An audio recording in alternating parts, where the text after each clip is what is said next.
మూడు రంగుల కాంగ్రెస్ జెండాను ఎగరేసి ఈ తెలంగాణ రాష్ట్రంలో మొన్న జరిగిన డిసెంబర్ ఎన్నికల్లో సోనియమ్మ నాయకత్వంలో ఇందిరమ్మ రాజ్యాన్ని ప్రజా పాలనను మీరు తీసుకొచ్చారు. మొన్న జరిగిన ఎన్నికలు డిసెంబర్లో వచ్చిన ఫలితాలు సెమీఫైనల్స్ మాత్రమే. సెమీఫైనల్స్లో చంద్రశేఖరరావును చిత్తుగా ఓడించి ఇందిరమ్మ రాజ్యాన్ని తెచ్చినందుకు మిమ్మల్ని అభినందిస్తున్నా. మరి ఇవాళ మిమ్మల్ని అడుగుతున్న మిత్రులారా, సెమీఫైనల్స్లో చంద్రశేఖరరావును చిత్తుగా ఓడించిన మీరు ఇవాళ ఫైనల్స్కి వచ్చినాం. ఈ ఫైనల్స్లో ఈ తెలంగాణ పౌరుషాన్ని గుజరాత్కు తెలిసే విధంగా బీజేపీ వాళ్ళు సూరత్కు పారిపోయే విధంగా ఇవాళ తీర్పు ఇవ్వాల్సిన అవసరం ఉన్నది.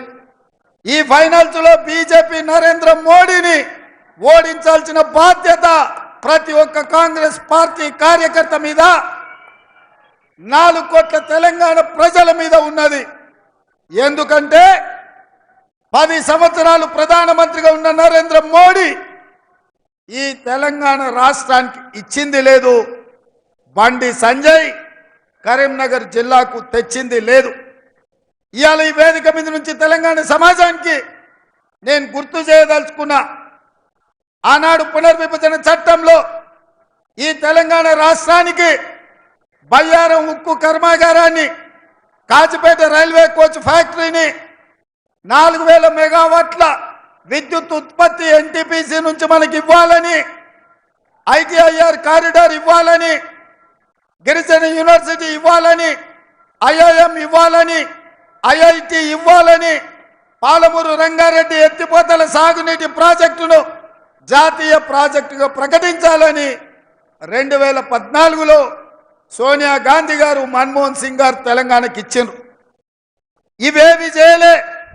ఇవి చేయకపోను పార్లమెంటులో జరిగిన చర్చల సందర్భంగా ఈ దేశ ప్రధానమంత్రి పార్లమెంటరీ వ్యవస్థలను అవమానించే విధంగా పార్లమెంటు తలుపులు మూసి తెలంగాణ బిల్లును ఆమోదించును. కాంగ్రెస్ పార్టీ సోనియా గాంధీ తల్లిని చంపి బిడ్డను బతికించు. ఇట్లాంటి మాటల ద్వారా 60 ఏళ్ల తెలంగాణ ఆకాంక్ష, 1200 మంది తెలంగాణ బిడ్డల ఆత్మ బలిదానాలను అవమానించే విధంగా పార్లమెంటులో మాట్లాడిండు.